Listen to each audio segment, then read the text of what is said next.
today? Well, baby, your name is Sean Diddy Combs. This is the worst week ever.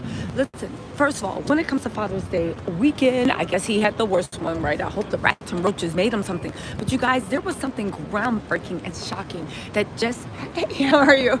There's something groundbreaking. Hey, Tito, there's something groundbreaking and shocking that just happened. Juror number 6, of course, has been dismissed. The judge gave a whole long line of reasons, but you guys, it's not over. There is a second juror that seems to be in trouble. There is a second juror that seems to be in peril. You guys, we need to talk about this, okay? We put our ear to the street. We've been hearing some stuff about why this happened, what's going on, this, that, and the third, and we wanted to come out and share it with you guys. You guys, Diddy can kiss whatever chances he had. Go by. And get this. It seems like after juror number 6 got dismissed, okay?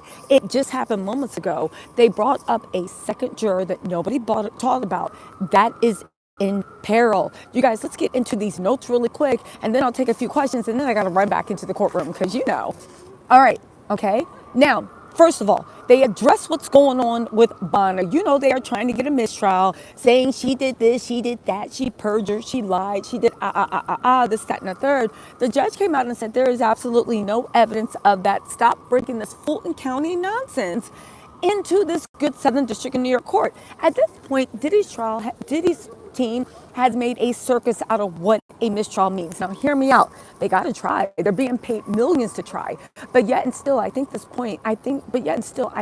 going to point out that when you hear them call for a mistrial, they will call it on the thinnest of bases. And they're throwing spaghetti against the wall or something-ish against the wall, and they are hoping it actually sticks. Also, you guys, have you checked out my merch store? So I have notebooks, I have t-shirts that say, Yana, Diddy did it. I have sweatshirts, I have tank tops, I have mugs. I finally have merch. This is just one thing, but we have other merch too. Please go and support and check out the merch store. We have mugs, we have coffee mugs, we have tank tops, and tank tops say, Yana, Diddy did it. Okay, fine, I'll stop tooting my own horn. But there's a merch store. Click on the links and check it out. All right, now, they said that Bonner is not grounds for mistrial. Why is Bonner not grounds for mistrial? Because it actually happened, first of all. But second of all, the prosecution is now trying to get in phone calls from Rob Holiday. They're saying Bonner made it up. They said, is it not true? You lied to this jury. Okay, but since you said that she lied, they can bring extraneous evidence. Again, Bonner never filed a civil lawsuit. She never told anybody that she was suing. She never even told anybody what was going to happen. You guys, we're going to get into the second juror really quick, and I have some insight to you on that. But first, let me just get through this, okay? And then we'll get into what happened when juror number 6 was dismissed, and then the second juror, okay? I'll be quick, but let me just go through this, right? Because it leads up and it stacks up on what's going on, okay? So anyway, they were like, so the prosecution has been like, listen, you're saying she's lying. You're saying it doesn't exist. You opened the door for this. How about we bring in Rob Holiday? Who is Rob Holiday? At one time, he was Bonner's good friend, but he was also a really, really great friend, or good friend, with Sean Diddy Combs. So how does that happen? This incident that Diddy keeps swearing never happened and Bonner lied. And here's the thing. She might have gotten the date wrong. She said they was high. They said it was 10 years ago. We get it. However, their whole point of the matter is, if nothing happened, then why did Rob Holiday, during a get-together in Diddy's backyard from his Homely Hills home or whatever, why did he have Rob call Bonner and said, yo, I'm paraphrasing, but Diddy wants to settle and you shouldn't sue because Diddy wants to settle. Now, she did not, in fact, settle with Diddy, okay? She did not settle with Diddy. But again, if all this is lies, then why would Diddy, the cheapest person in the world, and he got to be because you got your house rated because you want to give Little Rod 30, 40, 50,000, however much you want it, and you got your whole career and your legacy destroyed because you played in Cassie's face and didn't want to give, you played in Cassie's face, and she ended up following her lawsuit, but that sparked the investigation with the Southern District of New York, New York State, and New York City. But Southern District of New York actually took it over. Why would you call and have this man call on your behalf to settle with something that never even happened And they said the settlement negotiations, I believe, sources are saying, started at $1 million. Again, why would you do that? Okay, Diddy's team was fighting, no, you got to keep the evidence out of court. That's not fair, that's not fair, that's not fair. They came back and said, so anyway, the judge came back and said, and they're like, and because first of all, they wanted the evidence kept out, saying, no, you can't bring the phone call of Rob Holiday into it because it's hearsay upon hearsay. It was a FaceTime call, first of all, right? And Bono might have actually recorded it. I don't know. But anyway, let's bring Rob Holiday in here and see what they have to say. Diddy's team is fighting against that whilst simultaneously saying that they want a mistrial because Bono lied. Do you see the games that they play? The fact that they know this was true. The fact that they know that this wasn't a mistrial, right? I mean, they knew it was true. The fact that they knew Bono was doing this and they're still trying to get a mistrial, they just want it going and coming. But you can't have it both ways. Why do you want the evidence excluded if it didn't happen? Now you're trying to say it's all lie and you want a mistrial. The judge said no, it is not grounds for a mistrial. He will decide on whether that FaceTime call can come into evidence because the government is saying since you called her a liar, it 100% proves that something happened. She might have gotten the date wrong by maybe it happened on the 22nd or the 21st. Maybe it couldn't have happened on the 26th because they have that thing. But maybe it happened on the 22nd, the 21st, the 20th. The point of the matter is it happened, okay? Now listen, hey, how are you? Diddy came in smiling. He was feeling himself tiptoeing in the court, I think he thought some of these mistrials were going to be answered. I think he thought that he was going to be able to keep juror number 6 and some of these mistrials won't go through. I don't know what his lawyers are telling him, but he needs to stop listening. All right.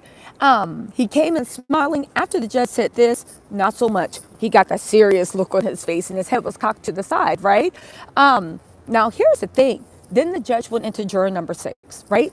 And he had some good points. He said, listen, first of all, I want to tell you guys, he said, this amount of scrutiny is not required. So he let the court already know, in my tentative decision on Friday, I had a right, okay? He's like, I had a right to stand in my ruling. But because Xavier said stuff and the court takes that very seriously, he looked into it more, right? Now, he said this morning, right? He said Friday morning, we got into it, right? And I expressed my preliminary view that the record was insufficient to remove because just as an offhanded conversation, he didn't really see a point of removing it. Remember in the document, the 14-page document that Diddy filed, they were stunned in fact, that the judge, right, would actually would actually completely turn around what he said, what he felt. But again, the judge said that Friday morning, I expressed my preliminary view that based off of the information at hand, the record was insufficient to remove the juror, right? Now, the government filed a paper saying, okay, listen, it's up to you whether you're going to remove them, but we do think that these inconsistencies are sufficient enough. We think the juror might have issues with candor, and the candor goes to the qualification of you being a juror. See, here's the thing with a juror, right? It is a test of honesty. And I'm not saying that juror lied, but you have to be a lot of candor. So when somebody asks you where you live, there's only 2 questions that when you go into a jury, they really care about. I mean, there's a lot, but these are the 2 basics. Where do you live to make sure you're in jurisdiction? And also, have you ever been arrested? You have to be overly forthcoming. You have to explain a lot. Why? Because you need candor. Because there can never be a hint or a thought or anything that you were trying to stack the deck in your favor. Now, this is a high-profile case. People write books from being on the jury. You get to go on the press circuit. Now, I'm not saying juror number 6 was interested in that, but in high-profile cases, there are reasons that people want to stay. Sometimes you just want to put your finger on the scale, whatever that may be, but ask yourself, why would you want to be there and judge whether somebody is guilty or innocent unless you have a clear bias? When you have to twist stories to go, but it's not over, right? The defense, right? The defense, when the judge was like, listen, let's talk to him. The defense Friday were the first ones to say in the morning, Further questioning would have a chilling effect on a juror. So they were trying to say that if you ask the juror to even clarify, that's going to have a chilling effect. The juror might get mad. The juror might get angry. It might actually push the juries. They might feel like they're being watched. They were saying, don't ask any more questions. Just let that man keep going. Now, I did a video where it's like Diddy's obsession. Clearly, they're fighting. In the paper, they said that even if you brought in another juror that was black, it wouldn't be the same as that juror, which made me think, Diddy, why do you want that juror so much? Here's the thing. All the jurors, including the alternates, are all sitting in 3 rows. So the alternates are hearing and seeing everything that the 12 jurors see. There's 6 alternates, 12 jurors. So you can't make the argument, oh, well, they was working really hard and they was all together and now they're bringing in someone new and they're going to have to catch them up. That doesn't count. That doesn't count.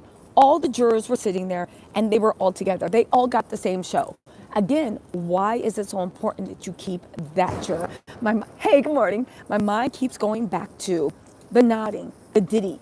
Diddy feeling like he's on Tinder and he's making a Match.com. Now, I'm not suggesting at all that the juror was feeling Diddy.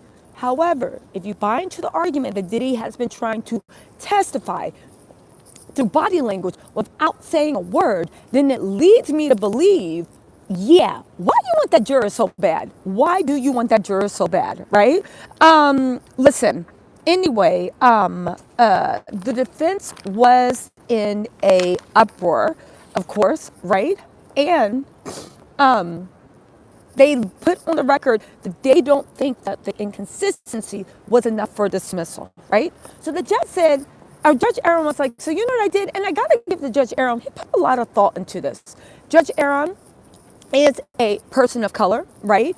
And people of color can often know what it is to have diversity and look at it from a perspective that somebody that is Black American would as well. So it's just an interesting thing. And he really said he took time to look it over, okay? And he put seriously thought because like Donaldson said, this is a very diverse jury and we need more diversity in the juries. And you do have a right to be judged by your peers, and your peers are also people that experience what you experience in a way that someone as open-minded as they have. Again, you might be white, right? You might not know what it is to walk into a store and immediately start being followed around by store security. Immediately when you pull out a credit card, they want to see ID. They're checking signatures. You might not know what that feels like, but I can say I know what it feels like a lot, and it's happened to me at various phases. And it's happened to me. But again, the point of the matter is that when you are just like, I might emphasize what it means to be Indian or Latino or Southeast Asian or whatever. And people might tell me, but the actual experiences of growing up as an Indian, a Latina, or Southeast Asian, or even a white woman, I can only imagine. And there's something about lived experience that juries actually need because it does add to the pair. So Judge Aaron was like, wait, I want to be really, really careful about this. One, grounds for mistrial, grounds for this, grounds for that. It's going to affect everything. And there's a lot of eyes on this case. But most of all, he wanted to be fair in the interest of justice, right?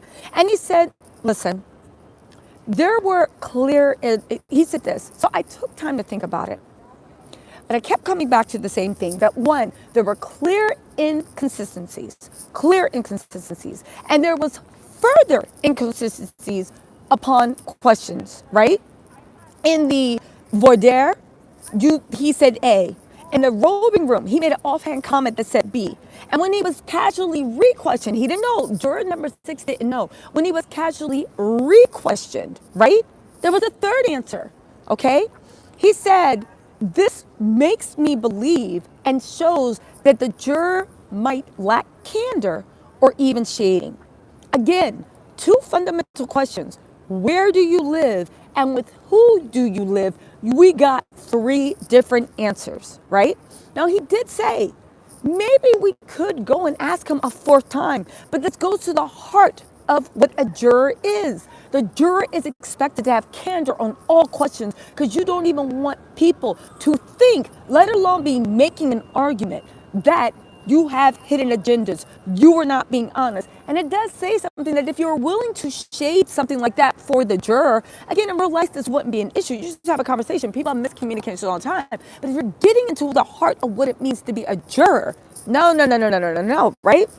And get this, she said for all the defense's motions and all their briefs and papers, right, the defense themselves didn't deny that the question of candor exists. You're saying we should look it over in the interest of diversity, right? And they said that, yes, we understand that like a black juror replaced for a white juror does feed into typical historic underrepresentation, right? And he said, and I want to make it very clear. He was giving like very clear.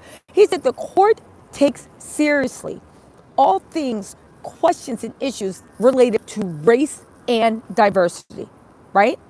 But he said this, that said, taking the defense advisement and asking further questions, it's a non-starter, right? Because the answers have already shifted. And now we're trying to invite more shifting. Because that's what it is, more shifting, right? The juror has opened the bottle, and the juror cannot put the genie back in the bottle. To the defense's point, and I know the defense is like, oh, why we make that argument? He said to the defense's point, right? The further questioning could have a negative impact on the jury. It could make it seem like it's hostile. We don't believe them. We're watching them. Again, it could have a chilling impact. So even if we asked another question like you're suggesting now, your first argument back in Friday, Diddy's team, that it could have a chilling effect, he said that's a good point. Why, when we already know what it is, do we need to give a fourth round to have more shifting answers? And he said, and also, this is exactly why we have alternate jurors. This is the sole reason of us having alternate jurors. So that when there is any issue, any whiff, anything that we're just like, I don't know about that, we bring the alternate jurors in, right?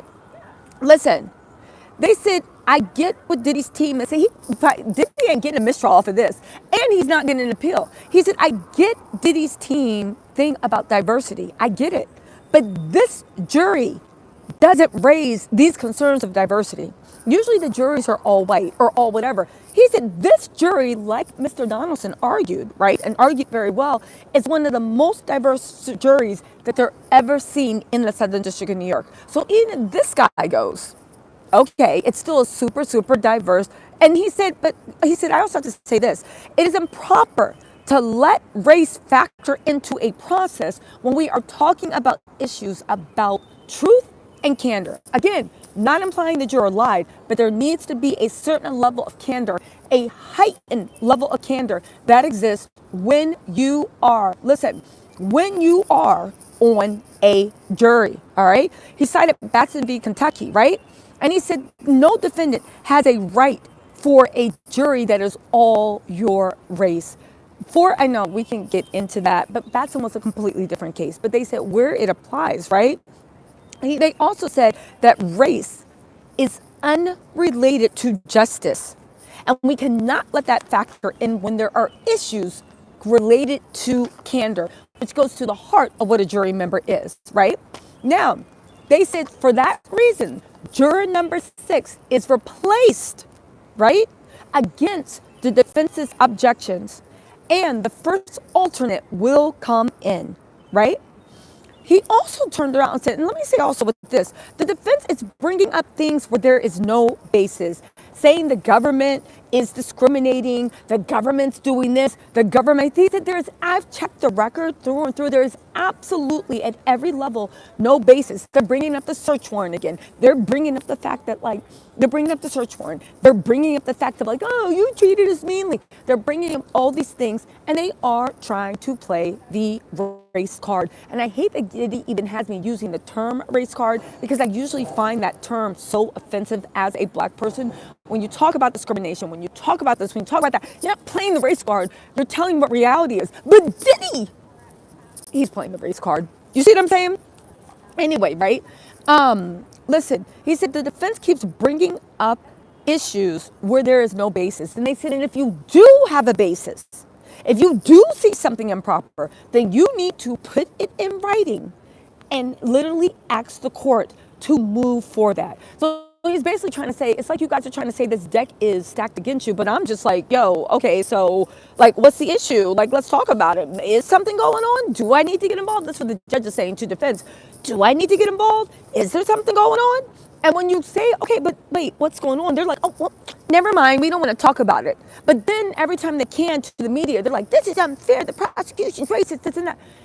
If you feel, and the judge finally put his foot down and said, if you feel so strongly about that, then you need to start putting it in writing and going in front of the court so the court can address and solve the issues. My issue is, I don't think they want to address and solve the issues. I don't think anything. I think they know there's nothing there. I think what they're trying to do is create a media sandstorm to create the implication there's something improper. Because don't forget, what did Diddy say?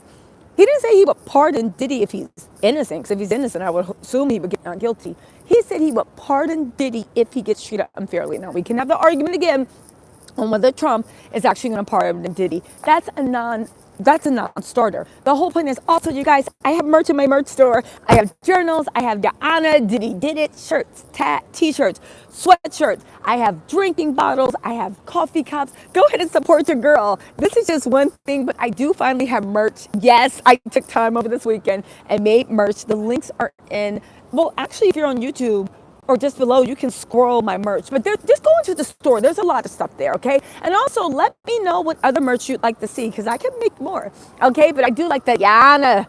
It's like Yana t-shirts, and in the back, it's like Diddy Did It, and tank tops, sweatshirts, all that stuff. Anyway, but there's merch, okay? Anyway, y'all. The whole point of the matter is getting back to this thing of bases. Diddy it doesn't matter whether at this point whether Trump is going to pardon Diddy or not. Because I don't think that Diddy will actually get pardoned by Trump. But that doesn't mean Diddy doesn't think he can get. And all Diddy has to do in his mind, he thinks, and again, he's grasping at straws, but he's desperate, is create the illusion he's being treated unfairly. And if that is, that will be enough to serve up to Trump. But you need to get the narrative in the media. Oh, he's being unfair. I heard the jurors did this. I heard prosecution doing that. That is why the judge shut all that down and said, if you see something, then you need to say something. Because if you don't see anything, then you need to stop all this chatter. Because there is an actual legal process to address everything you've said and put it on the record. And you guys are not taking it, which makes me think, well, y'all already know what I think, right? Now, here's the thing. He also said the issues addressing the two jurors. Now, when that happened, I was like, what? Two jurors. What are y'all talking about, right?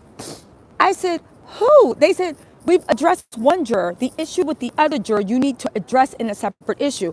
I said, who is addressing anything in a separate issue? Again, I'm like, who is the second juror? Who is the second juror? They said questions were raised, right? And he said, first of all, when we address these questions, race can absolutely, he said it won't come into play. So just shut it down right now, which leads me to believe that whoever the second juror is, they are a person of color or they're black. Again, this is very direct. For them to say that race won't come into play, and I doubt Diddy's team is going to complain about getting a white juror kicked off, because I think they actually want that, right? Interesting enough, I really don't think with juror number 6, it was even a race issue. I think they wanted that juror for a reason. But get this, right? They said race won't come into play, okay? Westmoreland and Brian and Mark Agnifilio were huddling after the judge issued that, right? The second juror is in trouble, okay? Now, I thought Friday something happened, but I put my ear to the ground and it's a little bit different. Whatever the issue is with the second juror, because of maybe what happened with juror number 6, and this is why it is important to have a zero tolerance thing. Because what happened with juror number 6, I think all the jurors saw.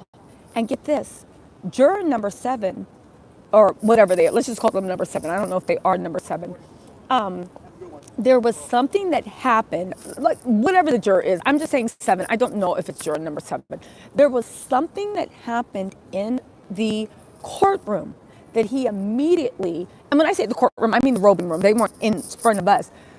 That immediately they brought to the judge's attention. to the court's attention. So whatever the issue is, they are being 100% candor. Do you see how that works, right? There will always be miscommunications, but you expect the juror to have utmost candor. You expect the juror to tell you what's going on without you having to investigate, and you expect the juror to sit there and be completely candid, not honest, but honesty is candor, but you get what I'm saying. I'm not implying juror number 6 was lying, but you expect the juror to be completely candid and bring what they know concerns to the court and let the court decide if that's an issue. That is what this juror did. So you guys, this is breaking news. Maybe they are clearing that jury out like, even though I will say the next juror is the next juror actually is a black man. So I think it's going to be, the alternate juror is a black man, right? That's going to be moved down. So I think it's going to be really, really interesting. First of all, I'm going to have my ear to the ground to see exactly the issue they brought to the court. But that new juror, that second juror that's in trouble, brought the issue to the court and said, hey, do with it what you want. I stand by your decision, but I wanted to bring this too. And again, this is why it is so important to be 100%, have a lot of candor, and also zero tolerance for nonsense. Because if Judge Aaron had been like, oh, whatever, and listen to like what Diddy's team said, oh, whatever, like it's just, y'all tripping, it's fine, like who cares, Jersey, New York, it doesn't matter where you live. If he had been lenient, there's a chance that when this other thing happened for the other jury, they would have been like, it's not that big a deal. And they would have made a decision on whether they thought it was a big deal or not. They would have made their decision and not brought it to the court, and that could have caused bigger issues or resulted in a mistrial. But instead, Judge Aaron had a zero tolerance policy for any of nonsense, and he set the tone for the other jurors to be fully aware and fully honest about what is going on. Now, here's the interesting that's going to be, what's Diddy going to do? What's Diddy going to do? Because here's the thing, if this juror gets kicked off, there's going to be another black man. The next alternate to come in, I believe, is a black man, right? Because the other one that took juror number 6 spot, he is a white man. There was a white man, and the other juror is black. So how are you going to argue this? How are you going to argue this? Are you now on the side of just kicking people off because you just spent all weekend yelling about no, the sanctity, that we need this juror. And now what are you going to, it's not a big deal, let it go, y'all tripping. What are you going to argue now that it can work in your favor, this guy gets out of here? And you can have someone that you think will be more lenient. Rose J, thank you so much. Thank you so much, Rose J, for the super chat. Also, there's about 6,000 of y'all in here. Can y'all please hit the like button? Just double check the screen. Give me some likes. Y'all know I'm trying to grow. I'm out here fighting the good fight. We are doing what we can. So again, it's going to be interesting. Is Diddy team going to flip, right? Or are they going to do something more interesting, more important? I will say that Shapiro, Westmoreland, and Brian, they were all in a huddle. Diddy's whole team was melting down. This is not good for Diddy. The jury, I did watch to see the jury walking back in, right?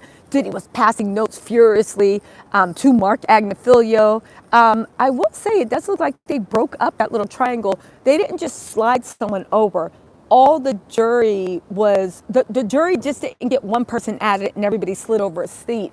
It actually moved things along. I will say one juror looked like they came in and had a problem.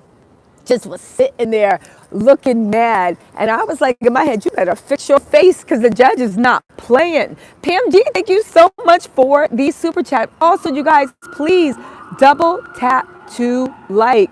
Listen, you don't need to hit the like button. Just if you're watching on your screen, just double tap to like. I would appreciate that. Anyway, you guys, they broke up that problem triangle.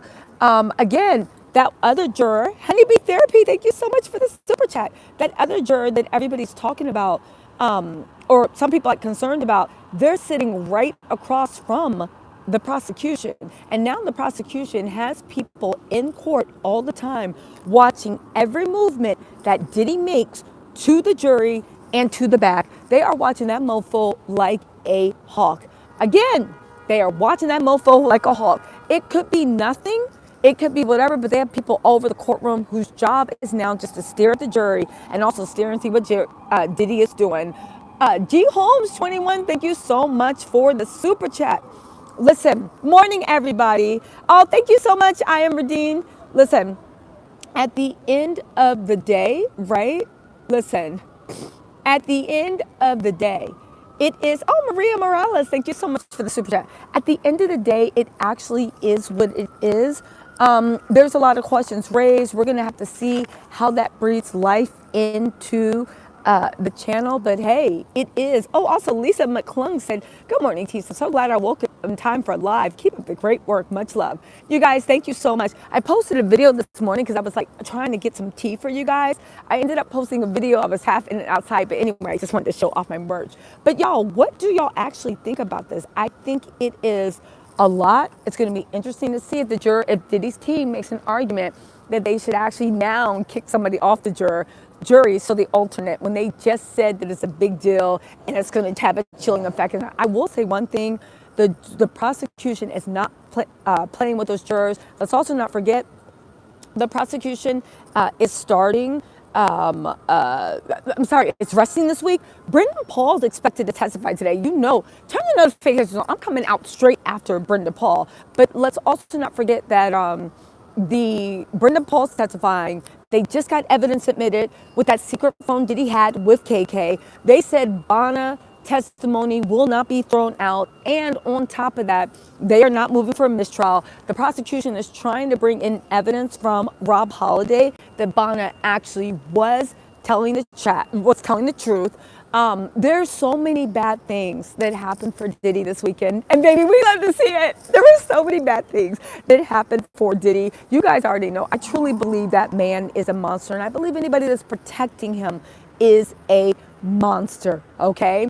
There has been no sightings of Kanye West. Diddy's defense is launching next week, so it is going to be a hell of a baloo of a time. I will also say too, people saying that they don't see Rico. Baby, y'all don't know what Rico is. I am going to maybe do a live tonight about is it Rico and actually outline what they've proven so far. There's a summary witness that's in trial today. The summary witness is when they tie all the text messages, all the legal background, all that. They tie it into current testimony. Ivy Curtis said, good morning, Tisa.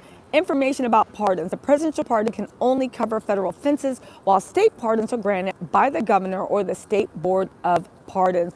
I completely agree with you guys, but right now it's unbeknownst to us whether there is a state investigation in New York, California, or in Miami. Again, this is where Diddy's playground was. It would not surprise me if he gets pardoned. They'll go after him, but you never know.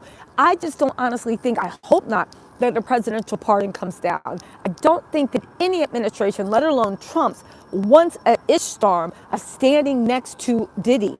Now, on the way out, if Trump plans to leave office, on the way out, maybe there will be a pardon in the books. I don't know. Trump has done some controversial stuff and pardoned some controversial people. But as of right now, I don't think that Trump could, I don't think that any politician would want that Ishtar. Now, there is something to be made that after he's done jail for 2, 3, maybe 4 years, there might be a pardon forthcoming from either Trump or a new administration coming in. But I think it would probably be a leaving administration. And let's not forget, every administration that leaves after every 4 years, they might find a way to, no matter what it is, to be like, oh, he served enough time, let it go, new evidence. You see what I'm saying? But as of right now, I don't think anybody's administration could actually justify a pardon. And by justify, I mean, like, why would you even want to take that political weight? Why would you even want that? Why would you basically catch the stray for that mofo? Where that's the one thing I can say. Diddy has reunited left, right, center, libertarian, like left side, center, libertarian, MAGA, ultra liberal, anarchist. He's united everyone. Where everybody's like, yeah, I believe that mofo's guilty. He has united everyone. All right. Listen, let me tell you guys. Listen, I'm going to keep you updated. I have to run back into the courtroom because I don't want to miss Brendan Paul's testimony. But I'm telling you right now, and I know people are like, oh, he said 90% of the people in the courtroom says they don't. That's not true. That is not true. Listen to the legal atlas. Bernard from Burden of Proof. She feels like the prosecution pulled their case. The people that were prosecutors, the people that were actually lawyers that are in the courtroom and seasoned veterans, right? And also even like YouTubers that know that they are saying that the government is proving RICO. Listen, sex trafficking, you don't need 100 victims. You only need one. Everybody agrees that Cassie was at least one. Jane, the second. With RICO, you only need 2 underlying predicates. Right now, Diddy has obstruction from that secret phone. He has kidnapping, bribery, sex trafficking. Baby, the list goes on and on and on and on. The government has proven their case. And that's the thing with governmental cases. You don't need a million examples. You only need one. For RICO, you only need 2 acts. For sex trafficking, you only need 1. They have proven their case beyond a reasonable doubt. And again, this would explain why Diddy is fighting so hard to make sure that juror number 6 stayed in there. However, we all know what happened with juror number 6. So that is that, right? Anyway, you guys, listen, I'm not Nostradamus, nor do I pretend to be. But I do know from sitting in that courtroom, listen, a lot of people, and I don't want to talk about anyone in particular because, you know, everybody out here grinding. This is no disrespect, and I'm not talking about anybody in particular.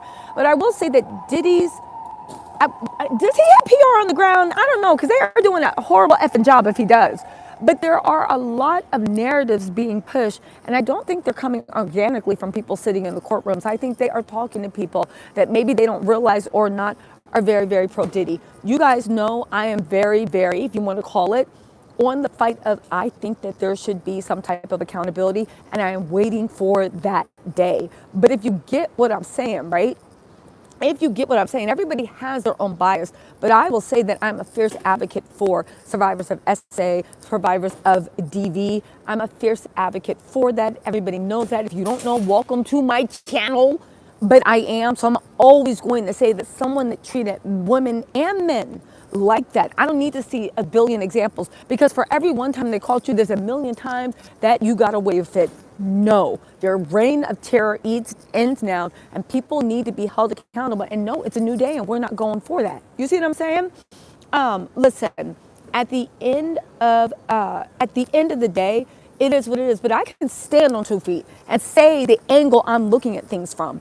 And I'll actually give you the evidence to be like, and this is why I actually think that I'm going to get my way. So I wish the people that are hearing stuff from Diddy's camp and passing along stupid narratives that go directly in opposite of what's actually happening in the courtroom. Even this dumb narrative that people are trying to say that Miss V to be real, thank you so much for the super chat. Even this dumb narrative that people are trying to say that the prosecution resting early proves their case is weak. Are y'all dumb? Not y'all, but are those people saying that dumb?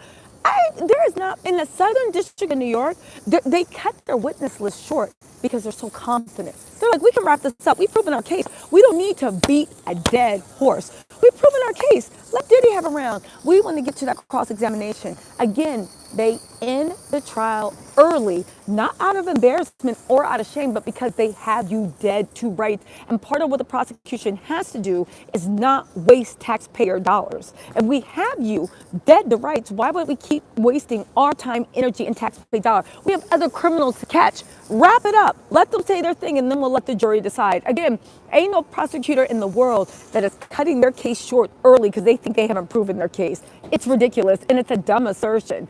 Hey, Potato Gun Camber said, hi, Tisa, hi, chat. What's up, Potato? How you doing? Exactly. It also respects the juror's time. But that's crazy. That's like saying, oh, you losing your game. So you're going like literally in Super Bowl, be like, never mind. We're just going to the locker room. Nobody does that, especially prosecutors that don't want, that think they're losing. They would have everybody up on that stand. And that's all I'm saying. That's all I'm saying. Anyway, you guys, listen, let me get back in the courtroom. Hit that like button on the way out. Don't forget to check out my merch store. There's a lot of cute merch. I think you might like something. If you don't see anything you like, tell me what you need and what you like. And I'll get that in the merch store in the next 24 or 48 hours, all right?